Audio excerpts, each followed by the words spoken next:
In this video, I'm going to tell you exactly why you should avoid moving to Houston, Texas at all costs, only if you can handle these 10 facts. Y'all, it's a well-known fact that we have a great job market, great restaurants, great shopping, great entertainment, theater, and sporting.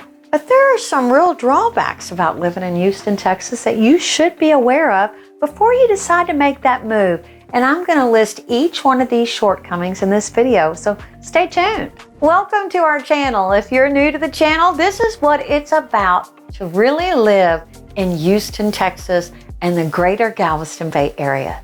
My name is Sherry Hensley and I'm a native Houstonian and realtor. We get so many phone calls, emails, and texts from people just like you who are looking and searching for the best place to live in the greater Houston, Galveston area. Are you thinking about moving to the greater Houston area? We are here to make your move to the Gulf Coast and the greater Houston area a seamless process. I've been here for 54 years and I'm going to talk about the good, the bad, and the ugly of living in Houston, Texas, and we're getting to it right now. I'm going to tell you what it's like to live, work, and play right here on the Gulf Coast in Houston, Texas. If you're not new to the channel, welcome back. Make sure you hit that subscribe button, click that little bell, and you'll get notified every time we put up a new video episode about living in Houston. Let's talk about the 10 facts that really may make you think twice about moving to Houston, Texas. It's no secret that we have pretty extreme summers in Houston. It's terrible. Quite frankly, it could be a nightmare. But you know what? My great-grandmother always said, the heat is great for your skin, honey. Temperatures can range anywhere from 80 degrees all the way up well over 100 degrees in the summertime. With 100% humidity and that heat index, many days will be well over 100 degrees. Yeah, so it's hot and humid and sticky and muggy. If you aren't used to the extreme heat, you may not want to endure these temperatures. Now, word to the wise, we don't exercise or mow or do anything strenuous during the heat of the day, and we carry bottled water everywhere to stay hydrated. This is an interesting fact. Did you know that Houston, Texas is the most air-conditioned city in the nation? Because it's hot. AC is not a luxury here, y'all. It is mandatory. If you can't handle Hades hot, Houston really may not be for you. We do really have high property taxes here. Now, on the flip side, the state of Texas does not have a state income tax, so you do get to keep more of your hard-earned money. But the county and the city needs money to run, so you're going to see higher property taxes here. Inner city tax rates are about 2.5% to 2.8%, but when you get into the suburbs, you're really going to be anywhere from 3 to 4%. Now, let me explain what that means. Houston is going to have a property rate tax, like I said, in the inner city, about 2.5% to 2.8%. And in those suburbs, you're going to be looking somewhere between 3 and 4%. Now, this is going to be due to a MUD tax. This is a municipal utility district tax that was sold as a bond so that the water, sewer, and utilities could be installed and maintained when the subdivision was built out. Now, all homeowners in the district will pay this tax each year. Your home is going to be valued by the county appraisal district every year. They're going to take this value and they're going to multiply it by that tax rate. This is the amount of tax you will pay every single year. Now, there are deductions to help you reduce that tax exposure. One is a homestead exemption that you get about 20% off the top of your primary residence. There's also an over 65 exemption, which can help save you more. There's also disability exemptions and veteran exemptions available too. So let's say you buy a home in the suburbs with your MUD tax and your $700,000 house, you could be paying $21,000 to $28,000 in property taxes before any exemptions are ever filed. Now, these property taxes are due every single year. Y'all, property taxes are not cheap and they're probably not going down. Hurricane season here on the Gulf Coast is from June 1st to November 1st, and storms have most often seen land in August and September, which are our hottest months. Houston is close to the coast and is about 50 feet above sea level. We do see flooding from the heavy rains that accompany these hurricanes. The last major hurricanes to land here were Harvey and Ike. Now, Harvey brought torrential rains that just pounded Houston for over 48 hours. Now, Hurricane Ike, it just barreled up the Houston Ship Channel. There are areas that are more prone to flooding. Always ask your realtor if the home you are interested in is in a flood zone. Did it have any damage from previous hurricanes? Now, your lender will require a 1-year prepaid flood policy if you are in a flood zone. So check those FEMA maps, talk to an insurance agent, and your trusted realtor. We were all over the news when the Cajun Navy came to rescue many folks from their flooded homes during Harvey. To be perfectly honest, it really doesn't get any cooler in Houston until about the end of November. Now, the busiest times for hurricanes is generally August and September. It's hot here, y'all, and with those storms, tree limbs get knocked down, power lines get knocked down, transformers blow, and there are a lot of power outages. During Ike, we were without power for 21 days. We were lucky and found a gas generator that ran our fridge, microwave, and fan. It really felt like we were camping out. I know I lost some weight from sweating for those 3 weeks without the AC. A lot of folks on the Gulf Coast install Generac generators in their homes because of the frequency in which they have lost power during these previous storms. I'm telling you, you have got to have some grit to endure this weather, y'all. So now, if the heat, the hurricanes, the flooding, and the taxes, they haven't scared you away from moving to the 4th largest city in the nation, maybe this next one will. The 4th largest city in the nation, 4 million people on our roads, could be enough reason to never ever want to move to Houston, Texas.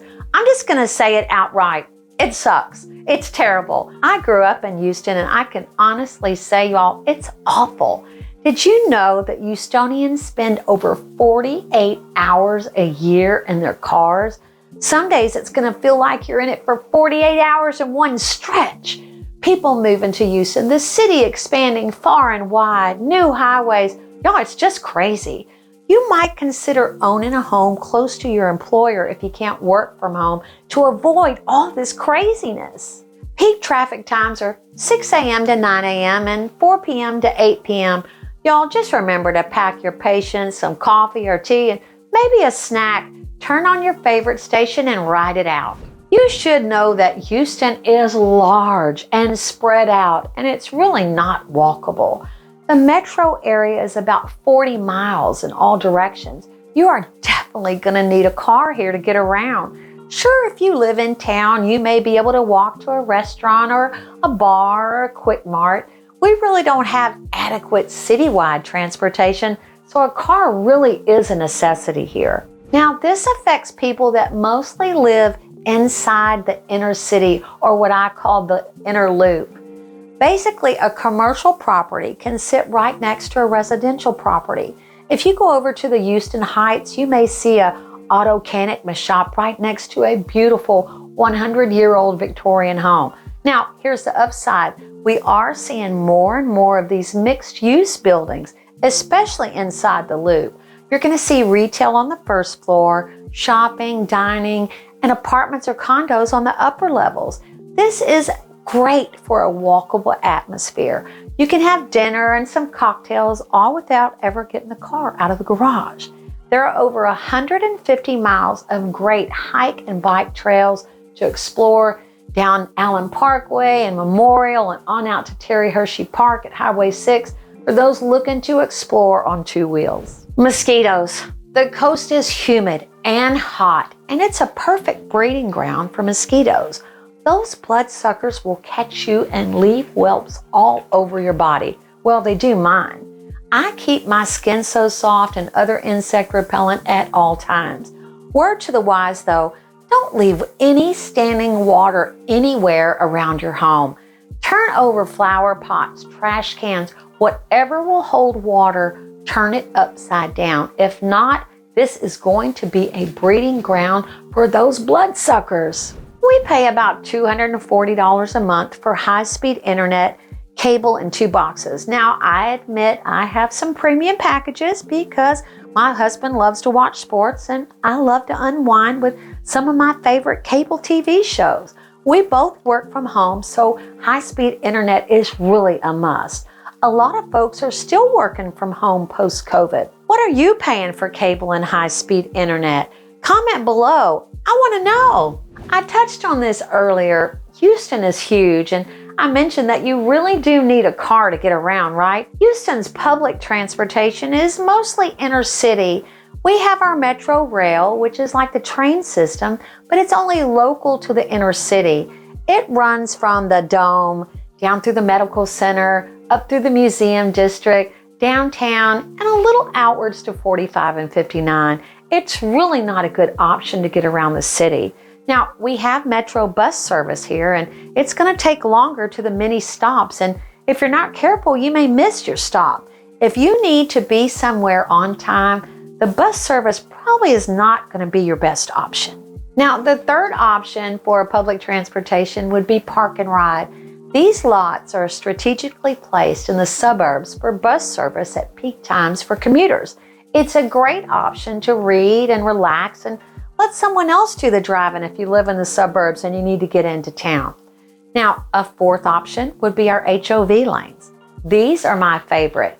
Great getting in and out of town in a hurry. Now, you've got to have 2 or more commuters to enjoy this toll lane of sorts. Now, I know I've said this several times, Houston is a car-dependent city. We love our cars and trucks here and the freedom to move about as we please, when we please. On that note, Houston has a few toll roads to get you around for a fee. We've got the Hardy Toll Road, the Beltway 8, Grand Parkway, Fort Bend Tollway, and the West Park Tollway. Houston is so spread out that we've had to build more and more freeways and highways just to get us around easily. Toll fees are used to fund and pay for the toll roads, not our tax dollars. So if you use it, you pay, and if you don't use it, well, you don't have to pay for it. Some folks pay at the toll booth as they use it, or you can get an easy tag pass, which is just that. The tag is attached to your windshield, and you pass through the toll booth easily without stopping. They have these toll booths stretched out all along the toll roads. Each section's going to cost you $1.50 to $2. If you're going from the south part of Houston to the north part of Houston, you could easily rack up $10 or more one way. The Toll Road Authority keeps a credit card on file, and when you've depleted your account, it's replenished at about $40, if I recall correctly. You're going to see these toll roads in other cities like Austin, too. It's pretty much inevitable that if you're traveling in the suburbs, you're going to run into one of these toll roads. And don't even think you can ride that toll road free. They will hunt you down and make you pay those fees. They take a picture of the cars as they pass the toll booth. Do the right thing, get a pass, and enjoy the speed of using the toll roads. Make sure you comment below about what you like or dislike about Houston. I really hope you've gotten some value out of this video. I look forward to seeing you on the next one.